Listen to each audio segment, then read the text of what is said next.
এনে লাগে যে পৃথিৱীৰ সকলোতকৈ ডাঙৰ অপৰাধ হ'ল কাৰোবাক সঁচা অন্তৰে ভাল পায় আৰু তেওঁ উভতি নাহে বুলি জানিও তেওঁৰ বাবে অপেক্ষা কৰা।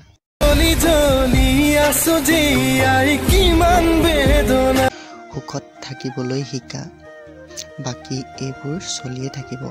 কিছুমান আপোন এৰি থৈ যাব আৰু কিছুমান অচিনাকি আপোন হৈ আহিব। জীৱন এখনি মায়াময় জীৱন। মোৰ দুখবোৰ চকুৰ পানীত নহয়, হাঁহিৰ আঁৰত লুকাই থাকে। জীৱন এখনি মায়াময় জীৱন। হৃদয়ত তোমাৰ বাহিৰে আন কোনোৱেই নাই। মোৰ হৃদয়ে তোমাকে বিচাৰে। এই জীৱনত আৰু যদি ধুমুহা আহে হাতে হাতে ধৰিম, যদি বৰষুণ দিয়ে একেলগে তিতিম, আৰু যদি দুখ আহে একেলগে কান্দিম।